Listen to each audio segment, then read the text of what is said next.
Ainun Hastriset. Dan saya Ainun Sabrina. Saya Ahmad Agung. Saya Ahmad Rudianto. Jadi pada kesempatan kali ini kita akan ngobrol-ngobrol tentang beberapa kasus yang sering kita temukan di sekolah. Nah, jadi untuk kasus pertama ini saya mau tanya ke Ibu Ainun Hastriset ya. Nah, kasusnya adalah misalnya saat ini Ibu tuh sedang mengajar matematika dan materinya adalah menentukan nilai rata-rata. Nah, Anda melakukan pembelajaran itu memberikan siswa langkah-langkah yang terstruktur. Nah, setelah Anda memberikan penjelasan tentang langkah-langkah mencari nilai rata-rata, Anda memberikan soal kepada siswa dan ternyata siswa itu berhasil menjawab soal tersebut. Nah, menurut Ibu sendiri, apa sih yang membuat siswa itu bisa menjawab pertanyaan dengan benar?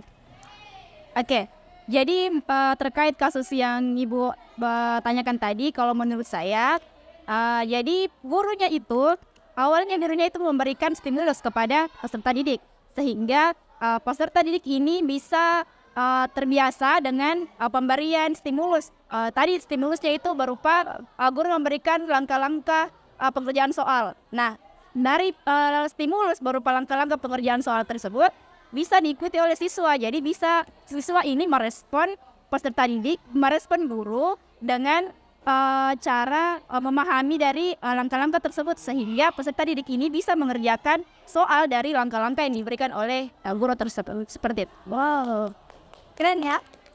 Keren. Nah, kan Ibu ini sekarang sebagai calon guru ya. Gimana sih menurut Ibu metode yang seperti ini tuh cocoknya diterapkan dalam pembelajaran yang seperti apa? Ya, jadi kalau menurut saya, pembelajaran yang cocok diterapkan itu adalah metode demonstrasi. Nah, metode demonstrasi ini kan yang harus dilakukan seorang guru. Jadi, guru ini langsung mendemonstrasikan langkah-langkah dari misalnya percobaan ataupun pengerjaan soal. Jadi, siswa ini bisa langsung menerapkan ataupun bisa langsung mencontohkan dari contoh pengerjaan dari gurunya tersebut. Itu menurut saya. Oh, that's a good point. Berarti ya kalau kita mau menerapkan metode yang seperti ini berarti cocoknya untuk Metode demonstrasi. metode demonstrasi. Oke, the next question is kasus kedua ya. Kita ke kasus kedua. Saya akan bertanya ke Ibu Ainun Sabrina ya. Betul sekali. Jadi pertanyaannya adalah nih, Rina ini seorang guru SD kelas 1. Oke. Nah, Rina ini menemukan satu siswa yang sangat sulit untuk belajar membaca. Tadinya Rina sekarang sangat bingung menentukan metode seperti apa yang harus digunakan. Bisa tidak bantu bagaimana dia menemukan metode pembelajaran yang tepat? Oke, jadi menarik sekali ya pertanyaannya. Menurut teori yang dikemukakan oleh J. Peset, beliau mengatakan bahwa ada beberapa tahap perkembangan untuk peserta didik. Nah, untuk siswa SD, dia itu masuk di perkembangan pra-operasional dan operasional konkret. Untuk pra-operasional, peserta didiknya itu belum bisa menjawab secara rasional. Jadi mereka bisa menjawab secara simbolik, beda dengan operasional konkret. Jadi peserta didiknya itu sudah mulai rasional dan terorganisir dalam menjawab. Jadi untuk saran yang bisa saya berikan kepada Ibu Rina ini, beliau bisa menggunakan benda-benda sekitar yang ada di kelas. Contohnya, beliau bisa menggunakan spidol atau pulpen untuk media peserta didik bisa berhitung dengan lancar. Jadi itu menurut saya bisa dilakukan oleh Ibu Rina. Oke, berarti tadi menggunakan media-media di sekitar ya? Seperti itu, Bu. Sekali. Oke, berarti kalau saya bertanya lagi nih, apa sih alasannya kenapa Ibu menyarankan hal tersebut? Oke, jadi untuk kenapa saya menyarankan hal tersebut, karena ini tuh sudah sesuai dengan teori, salah satu teori konstruktivisme. Jadi teori ini menjelaskan bahwa peserta didik dapat menginterpretasikan informasi yang ada di dalam pikirannya menjadi sebuah pengetahuan untuk mereka sendiri. Nah, pengetahuan untuk mereka sendiri dan berdasarkan minatnya. Sehingga hal ini tentunya selaras dengan tadi saran saya kepada Ibu Rina memberikan media yang ada di sekitarnya dengan menempatkan peserta didik sebagai individu atau orang yang dapat membangun pemahaman untuk dirinya sendiri dan memahami informasi tersebut secara aktif sepanjang proses pembelajaran. Jadi itu Ibu Ainun. Jadi Ibu Rina ini boleh menerapkan teori ini untuk proses berhitung, tidak hanya di pembelajaran matematika, tapi untuk pembelajaran lain yang sesuai dengan perkembangan peserta didik. Betul sekali. Oke, keren. Ya, saya harap Ibu Rina bisa mendengarkan saran dari Ibu Ainun Sandrina ya. Oke, supaya bisa terselesaikan. Betul sekali. Oke guys, jadi kita lanjut ke kasus yang ketiga. Kali ini saya mau tanya kepada bapak-bapak yang ada di sini. Nah, untuk kasus ketiga ini, kasusnya adalah Made. Nah, Made ini adalah salah satu seorang guru di sekolah yang ada di Bali. Nah, dia itu saat ini mengajarkan mata pelajaran bahasa Indonesia dan materi pelajaran tentang deskripsi teks.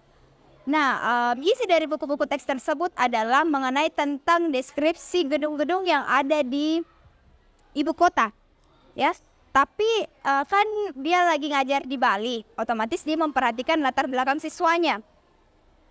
Nah, jadi Made ini mencoba untuk memberikan contoh yang berbeda dan Made ini mengambil contoh yang ada di sekitarnya.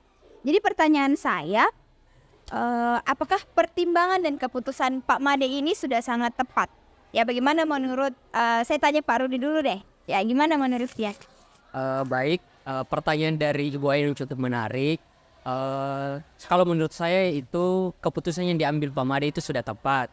Memang di buku panduan atau buku yang dipegang oleh Pak Made itu tentang deskripsi bangunan tinggi, seperti yang kita ketahui juga, saya juga belum pernah ke Bali, tapi mungkin kita bisa lihat di sosial media, memang di Bali tidak terlalu banyak bangunan pencakar langit ya dibandingkan dengan ibu kota yang ada di Jakarta. Jadi pemilihan contoh yang diambil oleh Pak Made tentang deskripsi teks ini yaitu mengambil pantai kah, kemudian budaya yang ada di Bali juga itu sudah tepat dan tidak melenceng dari topik dari deskripsi teks tersebut. Nah, terus tindakan yang diambil Pak Made ini juga bisa memberikan